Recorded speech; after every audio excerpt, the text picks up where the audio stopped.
교향곡을 연주하는데 가면 때때로 팀판이라든지 트럼펫이라든지 이런 것을 사용해서 아주 큰 소리를 내는 것을 볼 수가 있습니다. 옛날에는 심벌즈를 해가지고 냄비 뚜껑 같은 거 탁 때리면 굉장히 큰 소리가 나고 이랬는데 요즘은 그런 모습은 좀 보기 어렵습니다. 팀파니가 그런 역할을 다 하는 것 같습니다. 차이코프스키가 쓴 1812년 서곡을 보면 1812년에 프랑스가 러시아를 침공을 합니다. 그래서 막 거의 다 이길 뻔 하다가 결국은 러시아의 이 추위를 이기지 못해가지고 프랑스 군대가 거의 얼어 죽고, 그리고 도망갈 때에 대포를 쏘아가지고 러시아가 이긴 것을 기념하는 곡입니다. 거기 보면 제일 참 시원한 게 뭔가 하면 끝에 가서 막 대포를 막 터뜨립니다. 그 소리가 얼마나 크고 시원한지 모릅니다. 오케스트라와 대포가 어울려 가지고 막 그 연주를 하는데 정말 소리도 크고 감동적인 그런 연주를 하는 것을 볼 수 있습니다. 처음 연주할 때는 진짜 대포를 수십 대 갖다 놓고 그냥 공포탄을 쏘면서 연주를 했다고 합니다. 그러니까 얼마나 그 1812년이 그 웅장하고 소리가 엄청났는지 알 수가 있습니다. 근데 요즘은 그럼 뭐 대포를 가지고 쏘고 이렇게 하지는 않고 일렉트릭 캐논이라 해가지고 전자장치를 사용해서 대포 소리를 쾅쾅 대는 이런 음악을 가지고 요즘은 연주를 합니다. 그리고 때때로는 이 트럼펫을 동원해가지고 또는 이 팀파니를 사용해가지고 할렐루야 같은 데도 보면은 이 팀파니가 나오지 않으면은 이 제대로 된 할렐루야가 될 수가 없습니다.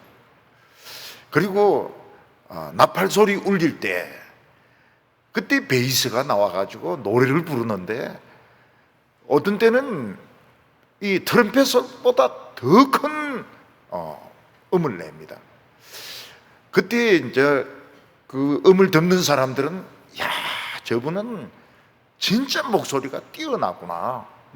트럼펫보다 더 뛰어난 더 큰 소리로 진짜 나팔 소리 같은 소리를 내는구나.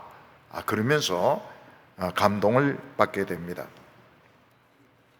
사도 요한은 90세가 될 때까지 에베소 교회에서 목회를 하다가 도미티아누스 황제가 자기를 신이라고 주장하면서 자기에게 절을 하게 하고 분향을 하게 합니다.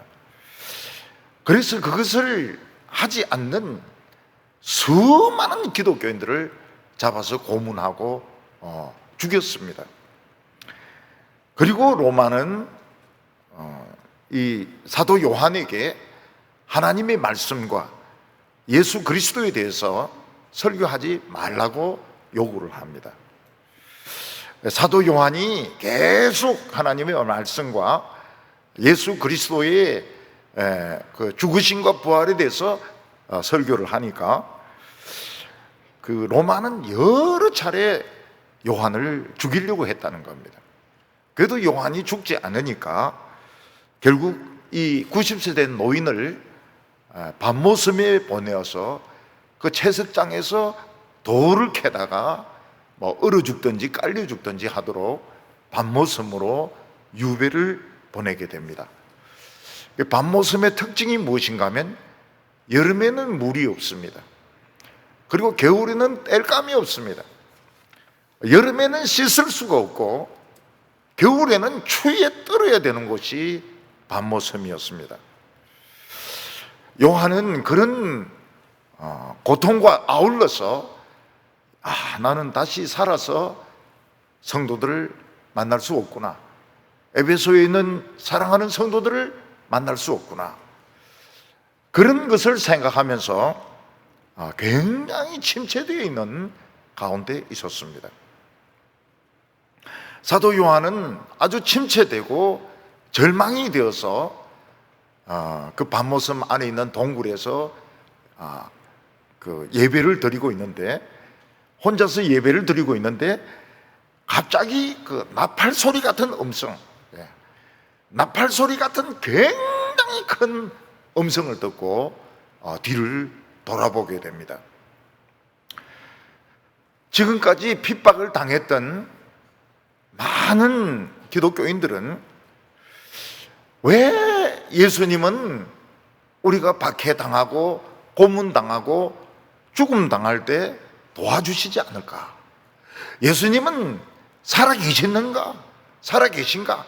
아니면 죽으셨는가? 그런 의문을 가지고 있었습니다. 예수님께서는 살아계셨을 때 분명히 내가 너희를 고아와 같이 버려두지 않고 반드시 오겠다고 말씀하셨습니다. 근데 그 당시 형편을 보면 기독교인들은 전부 고아와 같고 예수님은 그들을 버려두고 있는 것 같은 그런 상태에 있었던 것입니다. 예수님이 만약 살아계신다면 우리가 고문을 당하고 우리가 고통을 받고 우리가 죽임을 당하는 것을 왜 본체만체하고 계실까 하는 것이 모든 크리스찬들이 가졌던 의문점이었고, 또 사도 요한도 그것 때문에 굉장히 침체되어 있었습니다. 이것은 마치 오늘 우리들의 심정과 비슷합니다. 그동안 우리는 북한의 핵무기의 위협에 늘 불안한 마음으로 지내왔습니다. 그러나 주님께서는 왜 그 핵무기와 독재자를 없애지 아니하시는가? 그동안 2년 반 동안 우리나라에 코로나가 퍼져가지고 교회가 굉장히 침체가 되었습니다. 그런데도 왜 주님은 가만히 계시는가? 그런 의문을 가지고 있는 것입니다. 우리 교회 어떤 집사님은 막 정말 그 희한한 병에 걸려가지고 꼼짝을 못하고 있는데 왜 예수님은 그냥 고통당하게 하실까? 누구야? 일어나라! 이러면 일어날 텐데 왜 주님은 그런 고통을 당하게 하실까? 또 어떤 부목사 사모님은 지금 생사를 왔다 갔다 하고 있는데, 사경을 왔다 갔다 하고 있는데 왜 예수님은 살려주시지 않을까? 왜 예수님은 본체만체하실까? 이런 의문점을 이제 가지면서 우리 성도들은 막 침체가 되기 쉬운 겁니다. 코로나에 침체되고 질병에 침체되고 경제적인 어려움에 침체가 되는 것입니다. 어저께 어떤 사람이 막 재판에 막 안심을 품고 변호사 사무실에 가서 막 불을 질렀습니다. 인화성 물질을 던져서 7명이 다 죽고 40명이 부상을 입었습니다. 서울에 있는 어떤 성도님이 저인데에 문자를 보내가지고 7명이 돌아가셨다면, 대구에서 7명이 돌아가셨다면 목사님하고 관계 있는 사람이 있을 것 같다는 거예요. 그래서 제가 뭐 그럴 리가 있냐고 그런 생각 하시지 말라고. 근데 그 죽은 사람 중에 우리 교회 청년이 있어요. 여자 청년이 정말 신실하고 예수 잘 믿는 여청년이 또 공부도 잘해가지고 변호사 사무실에 취직이 되었는데 하필이면 거기에 그 못된 사람이 불을 지르는 바람에 거기서 죽은 것입니다. 이건 액시던트가 아닙니다. 노 액시던트, 머드, 이 살인입니다. 살인. 그 처녀를 죽인 거예요. 왜 하나님께서는 이 여학생을 이 여청년을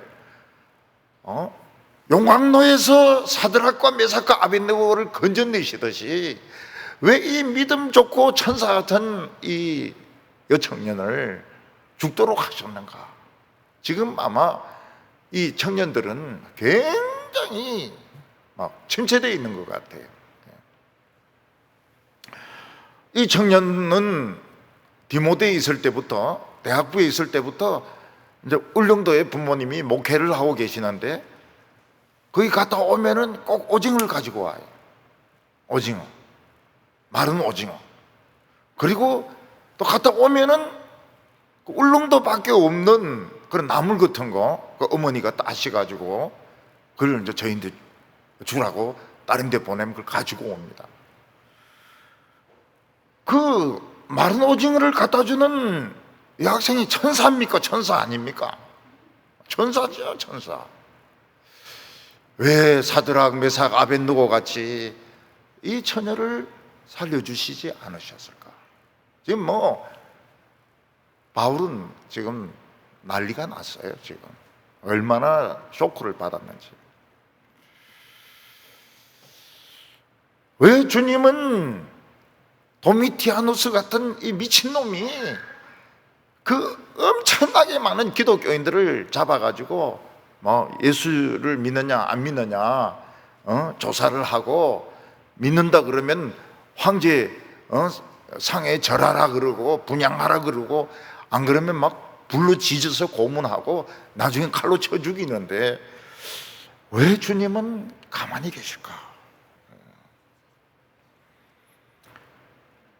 또 요한은 하나님의 말씀과 예수 그리스도에 대해서 설교하지 말라고 하는 걸 계속 설교하니까 막 죽이려고 별의별 방법을 다 쓰고 그래도 안 죽으니까 요한을, 이 늙은 영감을 채석장에 보내가지고 돌을 캐다가 막 깔려 죽든지 얼어 죽든지 막 굶어 죽든지 병들어 죽든지 그렇게 보낸 겁니다. 그래서 이 밤모섬에는 예수 믿는 사람이 요한 하나밖에 없어요. 나머지는 전부 죄수입니다. 그래서 요한은 아주 그 마음이 침체가 되었어요.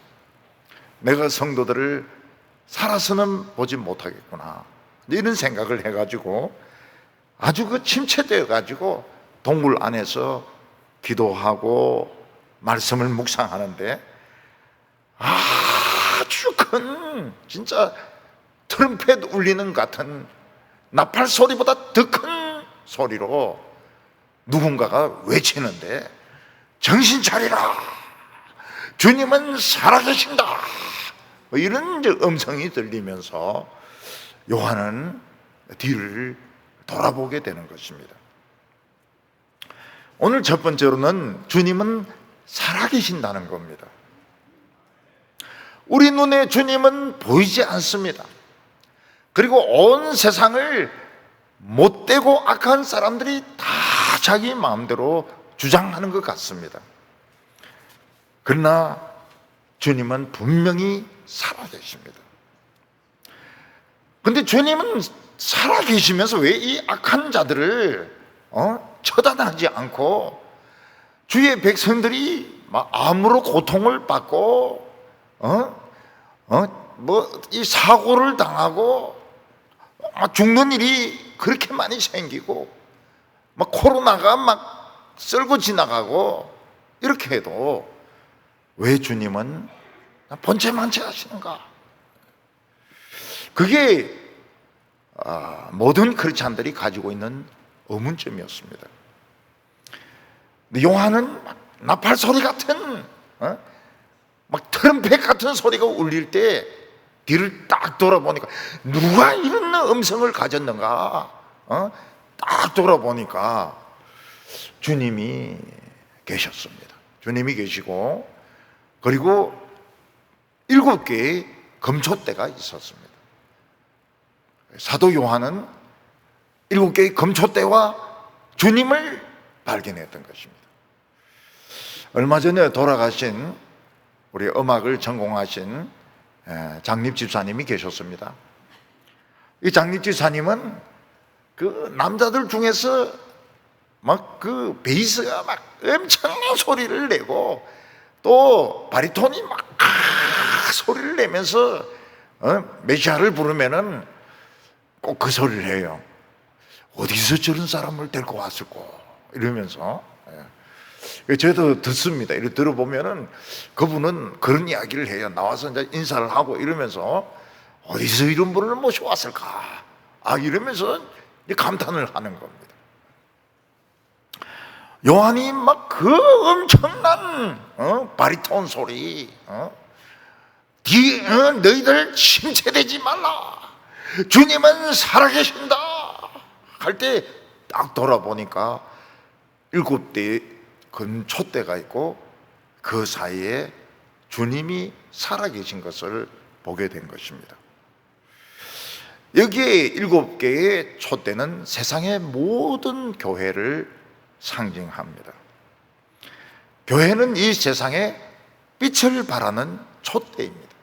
보통 촛대, 은촛대도 아니고 금촛대입니다. 아주 존귀한 금촛대입니다. 근데 이 촛대도 종류가 불이 많이 달라서요.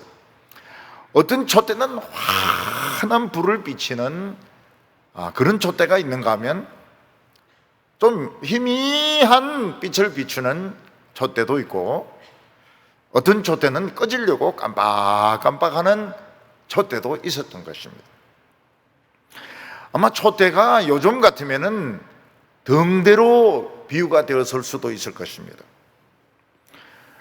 등대가 낮에는 불을 비치지 않지만 밤이 되면은 환한 빛을 비추는데, 근데 그 등대의 불빛을 보고 먼 데서 보면 또 깜빡깜빡합니다.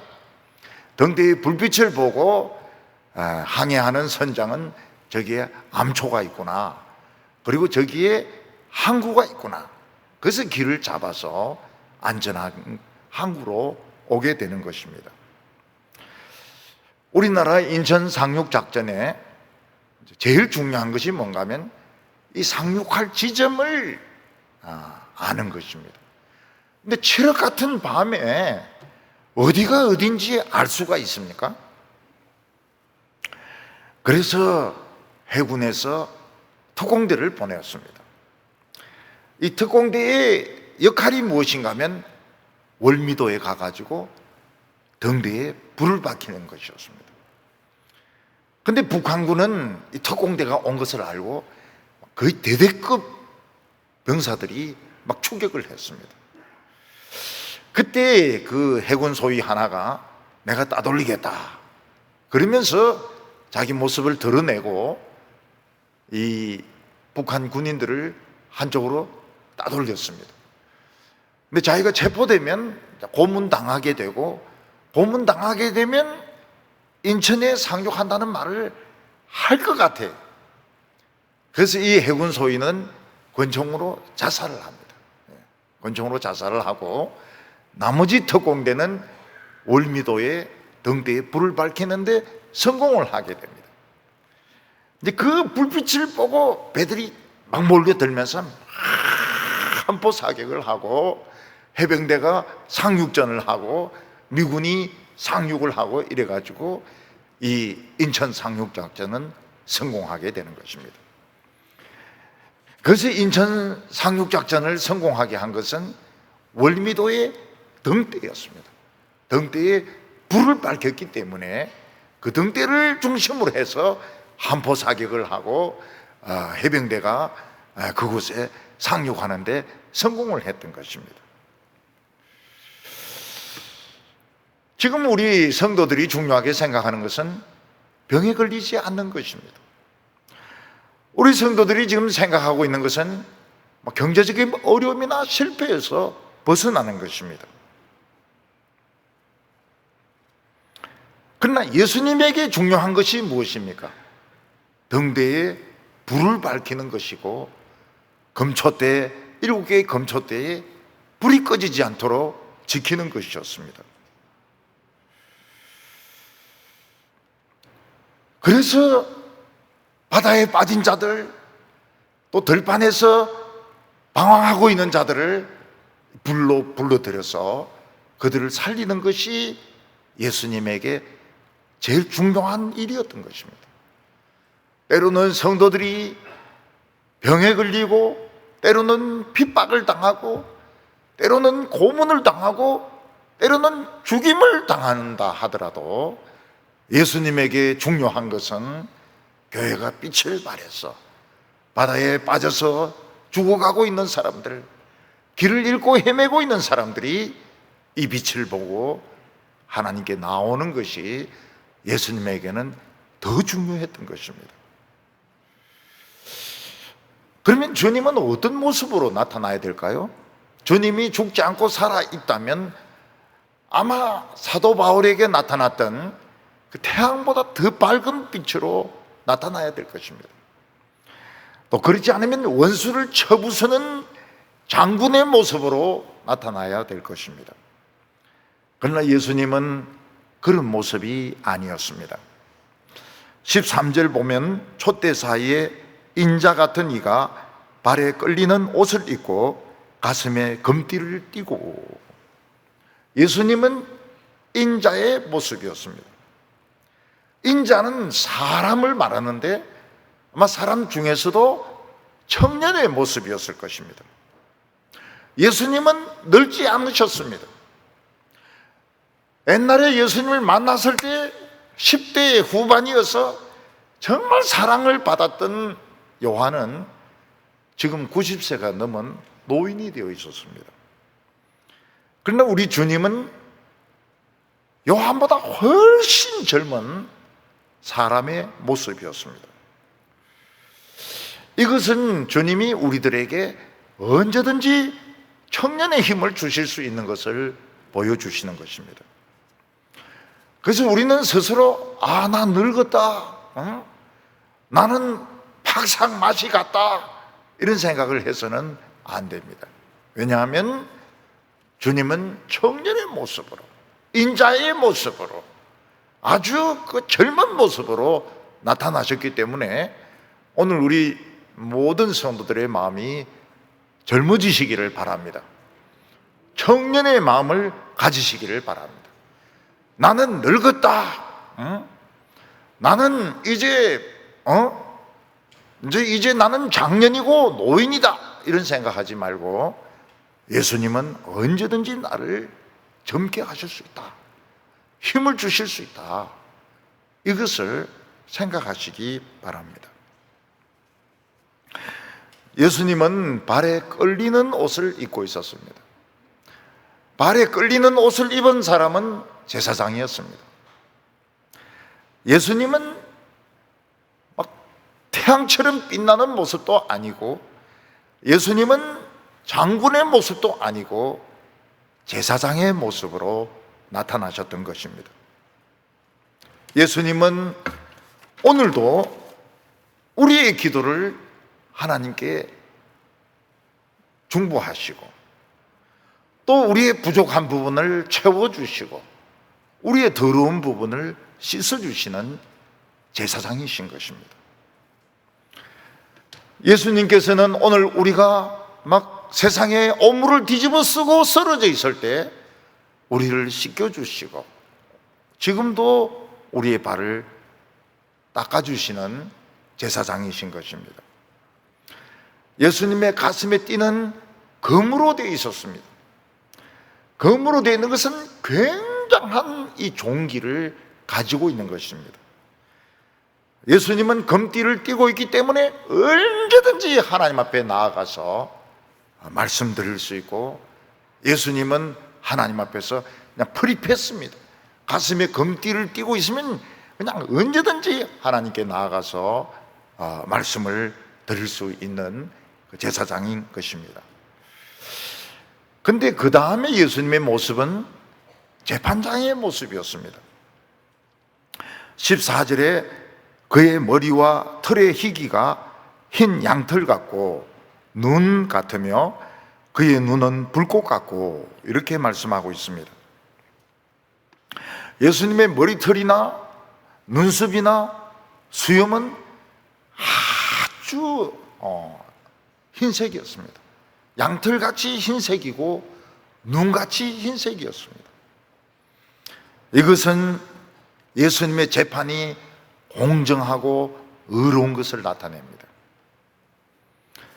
그래서 지금도 영국 법정에서는 판사가 나이가 많든지 적든지 전부 흰 가발을 씁니다. 여름에 흰 가발을 쓰면은 덥기도 하고 묻기도 하고 이러니까 젊은 판사들이 이 가발 좀 벗으면 안 되느냐 이러니까 절대로 안 된다는 거예요.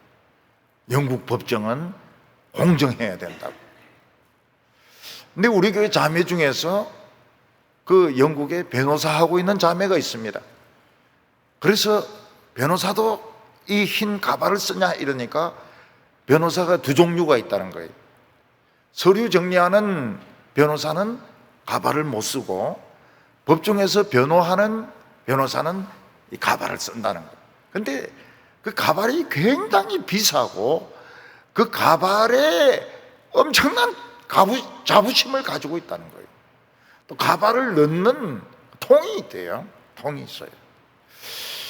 그래서 우리 성도님들도 가발 안 쓸 때는 꼭 통에 넣으시기 바랍니다. 엄청난 자부심을 가지고 통에 넣으시기 바랍니다. 예수님이 재판장의 모습으로 나타나신 것은 누구를 재판하려고 하는 걸까요? 그건 두 가지입니다. 하나는 하나님의 종들을 재판하려고 하는 것입니다. 이 하나님의 종들이 바른 목회를 하느냐, 바른 설교를 하느냐, 엉터리 목회를 하느냐, 엉터리 설교를 하느냐 하는 것은 교인들이 분별하기가 쉽지가 않습니다. 굉장히 어려워. 완전히 엉터리로 하면은 눈치채지만은 비슷하게 이렇게 하면은 눈치채기가 어렵습니다. 특히 하나님의 말씀을 해석하는 것, 또 교회 안에 세상을 끌어들이는 것, 이런 것들은 굉장히 미묘하기 때문에 교인들은 잘 분별하기가 어렵습니다. 그러나 예수님께서는 주의 종들이 정말 바르게 목회했는지 엉터리로 목회했는지 재판을 하십니다. 그래서 주님의 뜻에 일치하게 순종한 종들은 착하고 충성된 종아, 너가 적은 것에 충성하였으니 큰 축복을 받으라고 말씀하십니다. 근데 겉으로는 그럴듯하게 하지만은 실제로는 자기 욕심을 채우는, 자기 배를 채우고 자기 명예를 채우고 자기 정욕을 채우는 이 엉터리 같은 종들에게는 이 악한 자들아, 사탄과 그 종들을 위하여 영원전부터 예비된 지옥에 들어가라 하면서 그들을 심판해서 지옥에 집어넣는 것입니다. 또 하나는 이 세상의 권력자들과 지식인들과 악인들을 재판하시는 것입니다. 이 세상의 권력자들과 지식인들과 악한 자들은 아는 것도 많을 뿐만 아니라 굉장히 말을 잘합니다. 그래서 그 유창한 말과 변명을 들으면 그냥 사람들이 다 넘어갑니다. 특히 우리나라 사람들은 잘 속습니다. 속는데 아마 세계 1등일 겁니다. 그런데 주님은 절대로 그 궤변에 속지 않습니다. 용어들을 굉장히 잘 만들어요. 정치하는 사람들 보면은 내로남불, 내가 하면 로맨스, 남이 하면 불륜, 그런 말들을 굉장히 잘 만들어내요. 그리고 잠깐 이상한 말들. 지금은 제일 어려운 말이 한국어가 제일 어려워요. 너무 약자를 많이 쓰고 막 이상하게 이렇게 만들어 가지고 전부 줄여 가지고 이야기를 합니다. 그러니까 우리 한국말이 제일 어려워요.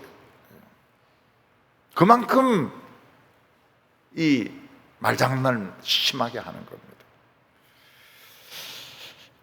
근데 예수님께서는 그들의 궤변에 속지 않습니다. 예수님은 그들을 군화발로 그냥 이겨서 바퀴벌레같이 그냥 이겨버립니다. 그래서 그냥 죽여버려요. 15절에 보면 그의 발은 풀무불에 단련한 빛난 주석 같고 그의 음성은 많은 물소리 같으며, 풀무불에 막 녹였다가 막 굳혔다가 한 이 주석은 굉장히 무겁습니다. 주석으로 된 컵도 있지 않습니까? 또 주석으로 된 기념품도 있지 않습니까? 또 주석으로 된 이 종이를 누르는 것도 있습니다. 예. 프랑스 파리에 있는 에펠탑처럼, 예. 영어로는 아이펠타워, 에펠탑처럼 그렇게 생긴 거 가지고 이 종이를 눌러놓으면 바람이 불고 이래도 여기처럼 왔다 갔다 하지 않습니다. 잘 눌려져 있습니다. 그 예수님은 이 세상에 아무리 권력자라 하더라도 발이 주석으로 되어 있기 때문에 한번 그냥 밟아버리면 그냥 으개져 버립니다. 으개져 버려요.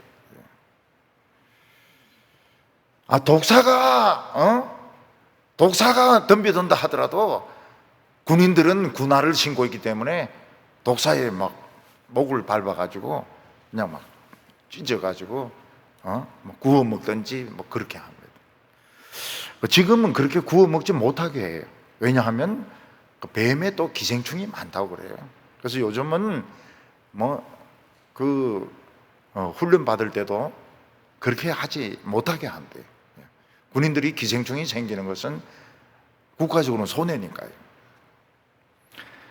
그 예수님께서는 어떻게 하든지 교회가 불을 밝히는 것을 중요하게 생각하시고 세상의 악에 대해서는 덜 중요하게 생각하십니다. 왜냐하면 발이 주석으로 되어 있기 때문에 한번 밟아버리면 나라도 어기해지고 정부도 어기해지고 모든 것이 그냥 바퀴벌레처럼 부서지기 때문에 별로 예수님은 두려워하시지 않는 것입니다. 요즘은 제일 무서운 것이 사람들이 막 수만 명 모여가지고 막 소리 지르고 또 막 큰 앰프 갖다 놓고 막 소리 지르고 이러면은 참 정치하는 사람들도 꼼짝 못 합니다. 그러나 이 세상에 아무리 많은 사람들이 모여서 소리 질러도 예수님 소리보다 크지 못합니다. 왜냐하면 예수님은 큰 물소리 같은 소리를 내기 때문입니다. 무슨 물소리입니까? 미국과 캐나다의 국경에 있는 나이아가라 폭포 같은 막 천둥치는 이런 소리를 내기 때문에 사람들이 몇만 명, 몇십만 명 모여서 소리를 지른다 하더라도 예수님의 소리를 이길 수가 없는 것입니다. 예수님의 소리는 어떤 소리입니까? 나이아가라 폭포 같은 그런 소리고 그런 논리입니다.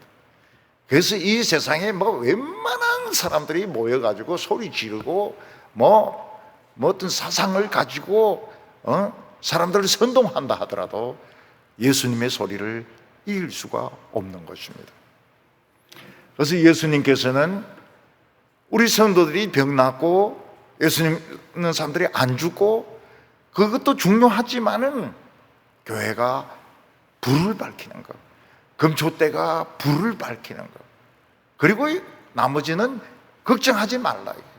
내가 제사장으로서 너희들의 기도를 하나님께 올려드릴 것이며 너희들의 약한 부분을 치료해주고 더러운 부분을 씻어줄 거니까 그런 것은 걱정하지 말라고.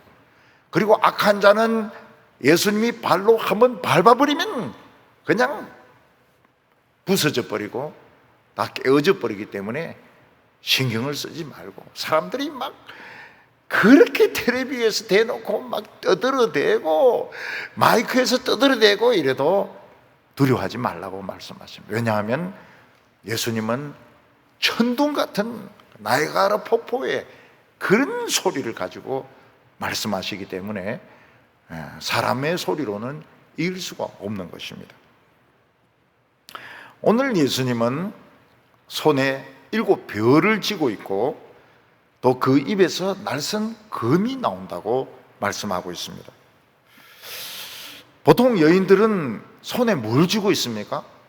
조그만 핸드백을 가지고 있습니다. 이 조그만 핸드백이 굉장히 중요해요. 왜냐하면 식사를 하고 나면 이 루즈가 지워지기 때문에 빨리 조그만 거울을 보면서 이 색칠을 해야 되고, 또 화장이 또 벗겨지면은 또 얼른 화장실에 가가지고 탁탁탁탁 때리면서 파운데이션 가지고 이 복원을 시켜야 되기 때문에 이 조그만 이 화장품 든 핸드백이 굉장히 중요한 것입니다. 그리고 스님이나 천주교인들 같은 경우에는 한 손에 꼭 그 염주를 들고 있습니다. 그래서 뭐 염불을 외우거나 또 기도문을 외울 때 이거 몇 번씩 했다는 것을 표시를 합니다. 근데 예수님은 오른손에 7별을 쥐고 있었습니다. 여러분, 하늘에 있는 별들이 얼마나 어마어마하게 큽니까? 누가 그 별들을 만질 수가 있겠습니까? 누가 그 별들을 따올 수가 있겠습니까? 그러나 예수님께서는 7별을 손에 쥐고 있으니까 예수님의 손이 얼마나 크겠습니까? 예수님께서는 주님의 종들을 별로 삼으셔서 어두운 밤을 밝히게 하셨습니다. 그래서 어두운 고난 중에도 별을 보고서 성도들은 위로를 받고, 때로는 갈 길이 보이지 않을 때도 이 별들을 보고서 주님의 종들의 설교를 통해서 자신의 갈 길을 찾게 되는 것입니다. 예수님의 가장 무서운 무기는 입이었습니다. 예수님의 입에서는 좌우의 날선 검이 막 나오는데, 계속 나오는데, 이 검으로 원수들을 찔러 죽이는 것입니다. 이 검이 무엇입니까? 좌우의 날선 검이 바로 하나님의 말씀인 것입니다. 그래서 히브리서 4장 12절에 보면 하나님의 말씀은 살았고 활력이 있어, 옛날 번역에는 운동력이 있어, 좌우의 날선 어떤 것보다 예리하여 혼과 영과 관절과 골수를 쪼갠다고 이야기를 하고 있습니다. 의사들이 수술할 때 사용하는 메스는 조금만 합니다. 그런데 그 칼이 얼마나 예리한지 피부를 절단시키고 그 안에 있는 기름층을 절단하고 근육을 절단하고 그 뼛속까지 들어가서 거기에 있는 고름을 짜내는 역할을 하는 것입니다. 제가 어렸을 때 기사도 영화를 본 적이 있습니다. 어렸을 때는 기사도 영화가 최고죠. 기사도 영화보다 더 재미있는 것이 없습니다. 그 어떤 나라의 진짜 왕은 십자군 전쟁에 나가서 포로가 되어버리고, 그 동생이 정치를 하는데 아주 악한 정치를 합니다. 아주 예쁘게 생긴 미인인데 유대인이라 해가지고 마녀로 불태워서 죽이려고 합니다. 그 예쁜 유대인이 누군가 하면 엘리자베스 테일러입니다. 그때 제가 엘리자베스 테일러가 얼마나 이쁜 줄 알았어요. 늘 신문에 나오면 늙은 테일러 아닙니까? 늙은 테일러. 근데 그 영화에는 초창기의 테일러인데 막 눈이 새까맣게 막 반짝반짝 빛나는데, 진짜 그 이쁜 그 엘리자베스 테일러가 그 영화에서 나오게 됩니다. 근데 왕이 아무리 결정을 해도 기사가 장갑을 딱 던지면은 그 도전을 받아들여야 됩니다. 이게 도전이거든요. 왕의 결정에 대해서 반대를 하는 겁니다. 화형을 못 시킨다는 것입니다.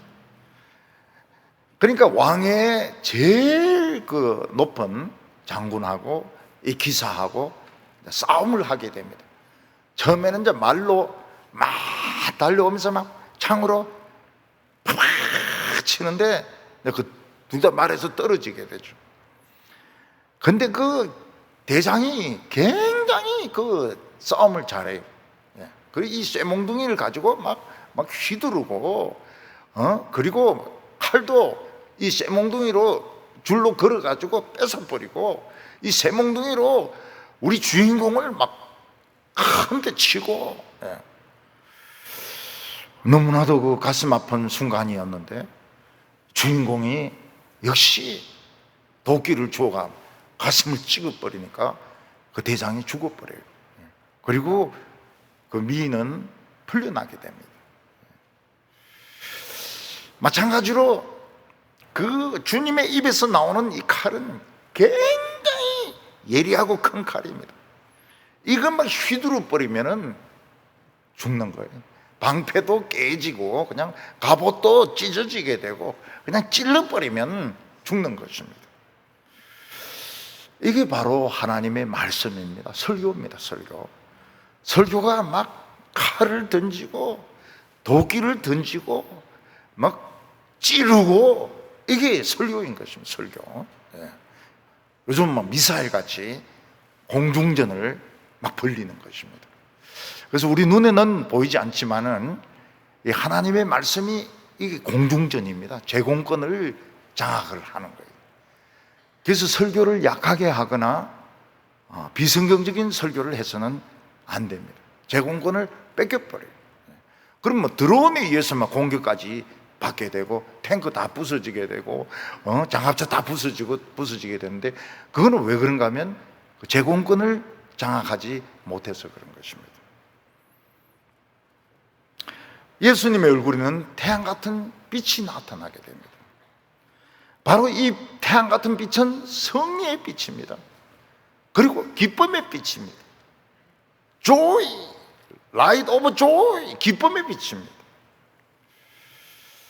우리 성도들은 짧은 시간에 보면 인간이기 때문에 병으로 고통을 받습니다.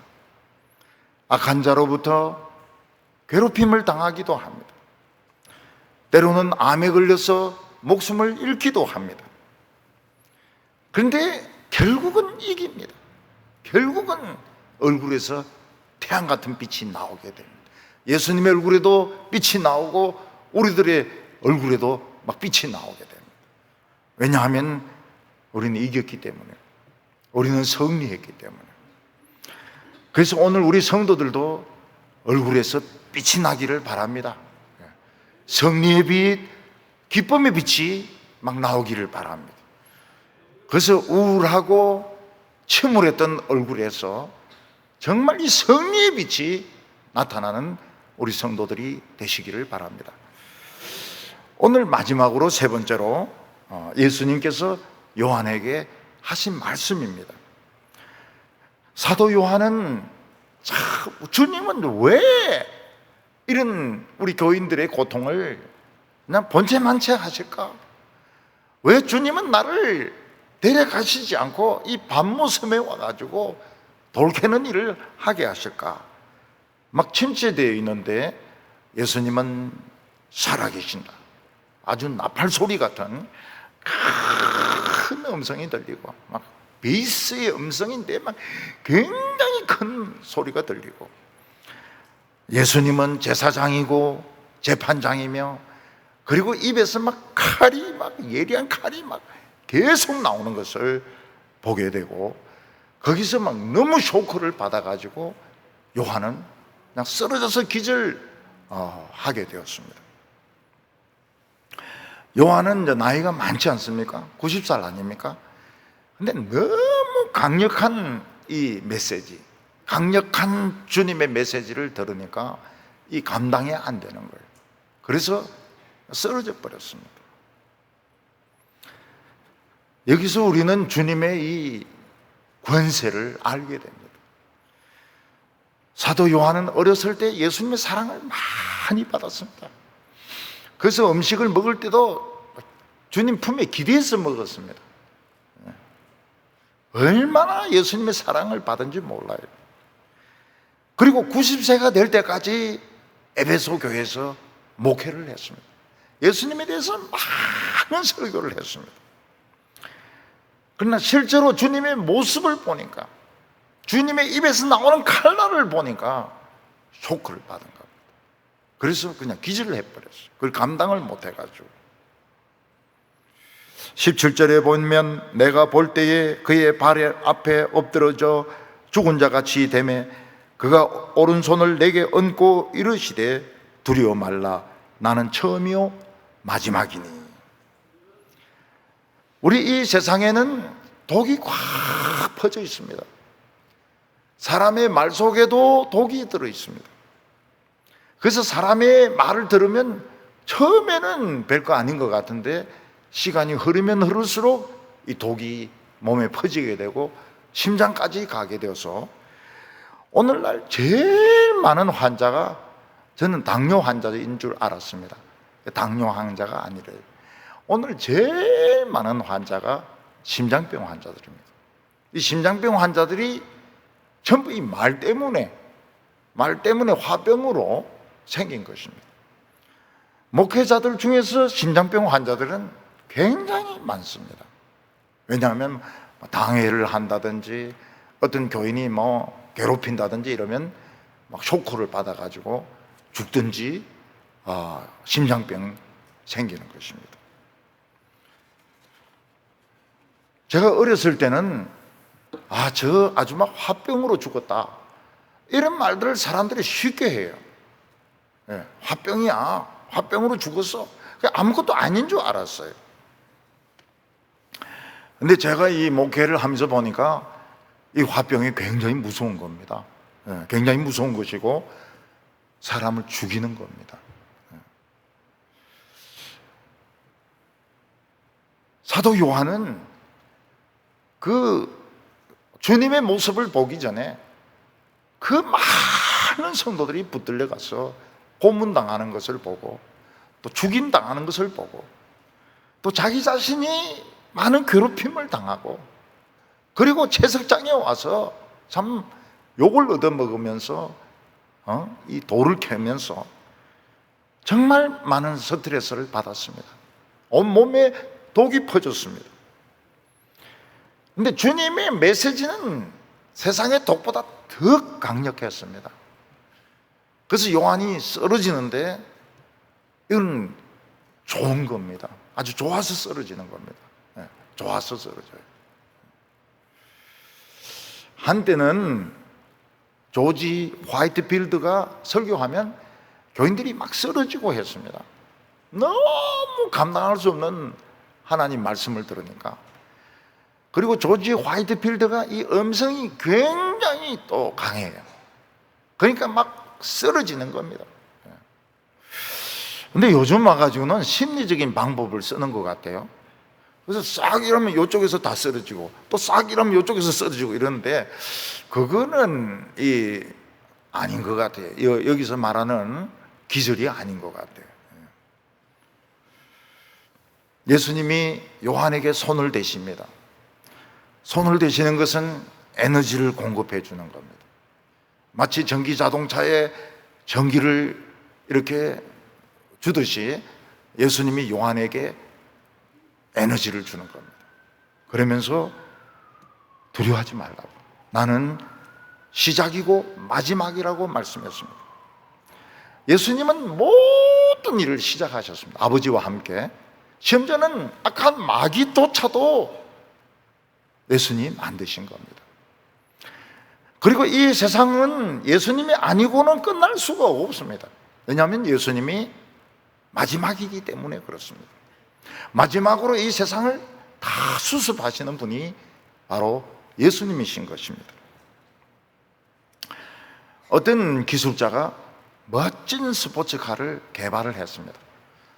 여러분, 스포츠카가 얼마나 비싼 줄 모르시죠? 그럼 벤츠는 싼 차입니다. 거기에 비하면.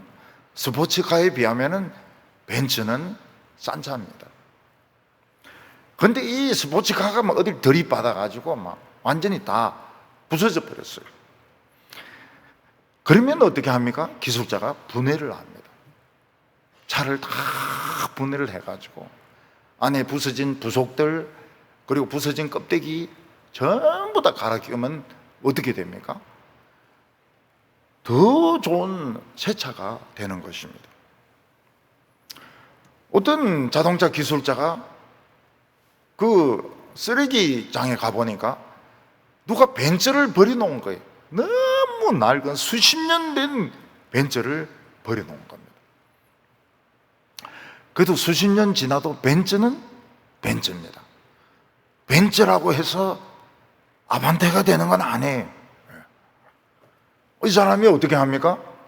그 썩은 벤츠를 가지고 오는 거예요. 자기 집으로 가지고 와가지고 보니까 막 유리도 다 깨지고 엔진도 다 부서지고 시트도 막 다 찢어지고, 그리고 막 성 한 대가 한 군데도 없어요. 근데 그거를 전부 다 엔진도 수리하고 그 시트도 다 갈고 유리도 갈고, 그리고 그 밖에 있는 그 녹슨 부분도 다 제거를 하니까 새 벤츠는 아니에요. 새 벤츠라고는 말할 수는 없지만은 거리를 달리는 데는 무리가 없더라고요. 그리고 사람들은 오히려 야, 이 옛날 벤츠가 나왔다 이래가 더 인기가 있는 거예요. 왜냐하면 그 사람은 벤츠를 굉장히 잘 아는 사람이고 부속을 갈아 끼울 수 있는 사람이고, 그리고 완전히 수선할 수 있는 사람이기 때문에 그 사람은 벤츠에 알파와 오메가는 아니겠지만은 자관 벤츠를 그렇게 분해해서 완전히 고쳤어요. 우리가 이 세상 보면 고장난 벤츠와 같습니다. 모든 게 파괴되어 있습니다. 정신 이상한 사람들이 많습니다. 암에 걸린 사람들도 많습니다. 나이가 들면 막 치매가 옵니다. 경제도 막 엉망입니다. 그런데 예수님은 전부 다 분해해가지고 다 조립하실 수 있습니다. 왜냐하면 예수님은 처음이고 마지막이시기 때문에 그런 것입니다. 그래서 어떤 때는 막 우리를 막 분해시킬 때가 있습니다. 예수님이 우리의 인생을 막 분해를 시키세요. 우리의 육체를 막 분해를 시키십니다. 병원에 가면 막 육체를 막 분해를 시킵니다. 칼로 막 배를 자르고 뭐를 막 베고 막 이렇게 합니다. 그러나 예수님은 우리를 완전히 수습할 수 있는 분, 완전히 우리를 결합시킬 수 있는 분이기 때문에 걱정하지 말라고 말씀하고 있습니다. 18절에 보면 곧 살아있는 자라 내가 전에 죽었었노라 볼지어다 이제 세세토록 살아있어 사망과 음부의 열쇠를 가졌노라고 말씀하고 있습니다. 우리의 가장 심각한 문제는 병입니다. 그리고 죽음입니다. 그러나 예수님은 우리의 육신을 분해하고 우리의 육체를 분해해서 새로운 인생을 주시는 분이십니다. 그런데 예수님은 우리의 육체를 새로 살게 하기 위해서 새 기술이 필요했습니다. 그게 뭔가 하면 예수님이 죽었었노라. 예수님이 한번 죽었다가 살아나면서 우리를 살리는 기술을 예수님은 가지셨던 것입니다. 그래서 우리 성도들이, 가족들이 돌아가셨을 때 너무 슬퍼하지 마시기 바랍니다. 예수님이 곧 작업을 하시겠구나. 자기가 병들었을 때도 너무 절망하지 마시기 바랍니다. 곧 예수님께서 분해해서 결합시키겠구나. 이렇게 생각하시기 바랍니다. 긍정적으로 생각하시기 바랍니다. 저는 나중에 제가 어떻게 되었을 때 가족들이 울기를 원치 않습니다. 가족들도 울거나 성도들도 우는 걸 원치를 않습니다. 왜냐하면 얼마나 좋은 일인데 새 벤처로 만들어지는 것인데 안 울어가 되겠습니까? 울어가 되겠습니까? 울지 말라고. 울지 말라고. 근데 우리 식구들은 아마 안 그럴 것 같아. 울 것 같아. 울 것 같아. 나는 울지 마라 그런다. 나는 안 울라고. 나는 안 울 건데. 안 울 건데. 우리 교인들도 돌아가셔도 잘 안 울어요. 안 울어요. 근데 잘못하면 웁니다. 잘못하면 울기 직전에 좌우간 찬송을 안 부르든지 어떻게 하든지 이래가지고 왜냐면 내가 울어버리면 다 울어버리니까. 권사님들 울지요, 은퇴 장로님들 울지요, 시무 장로들 울죠, 교인들 울죠. 내가 울어버리면 이 장례식이 막 눈물바다가 되기 때문에 저는 안 웁니다. 안 울려고 노력을 많이 하고 막 울려고 할 때도 이걸 잘 참습니다. 지능적으로 잘 참아요. 그래서 우리 성도님들은 울시기는 우세요. 그렇지만은 막 신발 벗어져서 땅을 치면서 막 그리 울고 이러지는 마시고요. 머리털 뽑으면서 울고 이러지는 마시고요. 그냥 조금 울다가 치우세요. 왜냐하면 주님이 다시 분해했다가 더 좋은 부속으로, 영원히 늙지 않는 부속으로, 청년의 모습으로 만들어 주시기 때문에 유익한 겁니다. 죽는 게 유익해요. 죽어야 돼. 우리 크리스찬들은 죽어야 돼. 언젠가 하면 죽어야 돼. 빨리 죽을 수도 있어요. 또 오래 살다가 죽을 수도 있어요. 그러나 죽어야 돼. 왜냐하면 죽어야 이걸 분해해가지고 다시 결합시키기 때문입니다. 예수님은 자신이 사망과 음부의 열쇠를 가졌다고 말했습니다. 그래서 주님의 말씀에 불순종하는 자들과 악령들은 전부 음부에 집어넣어서 열쇠로 잠가버립니다. 근데 우리 성도들은 한 명도 거기에 들어가지 않습니다. 한 명도 사망과 음부에 갇히지 않습니다. 더 자유로워집니다. 우리는 죽으면 더 자유롭게 날아다닙니다. 더 자유롭게 활동할 수 있습니다. 주님은 사도 요한에게 이 엄청난 메시지, 예수님의 모습을 기록을 하라고 말을 했습니다. 그 이유는 지금 고난당하는 교회들이 이 주님의 모습을 봐야 되고, 또 앞으로 오는 세대의 교회들도 주님의 모습을 알아야 되기 때문에 그런 것입니다. 그런데 그 기록한 메시지가 우리에게까지 오게 되었습니다. 요한이 보았던 예수님의 모습을 우리도 지금 보게 된 것입니다. 우리는 이 말씀에 은혜를 받아야 됩니다. 이 말씀을 아주 리얼하게 요한이 봤듯이 받아들이시기를 바랍니다. 그래서 성도들이 고통당하고 때로는 성도들이 죽을 때 너무 슬퍼하지 마시기를 바랍니다. 주님은 해체했다가 전부 결합하시는 훨씬 더 좋은 부품으로 결합하시는 분이십니다. 예수님은 오른손에 7별의 비밀을 가지고 계시고 7 촛대의 비밀을 가지고 계신다고 했습니다. 7별은 교회의 사자, 목회자들입니다. 그리고 7 촛대는 교회라고 말을 했습니다. 악한 마귀가 우는 사자처럼 물어뜯기 위해서 돌아다니는 이때에 우리 성도들은 예수님의 입에서 나오는 말씀으로 이 마귀를 찔러가지고 승리하는 성도들 다 되시기를 바랍니다. 기도드리겠습니다.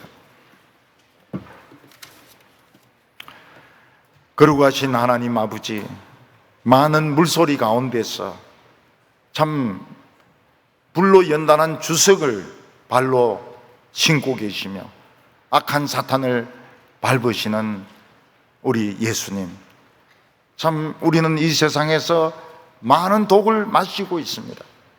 우리는 화병에 걸려 있고 우울증에 걸려 있습니다.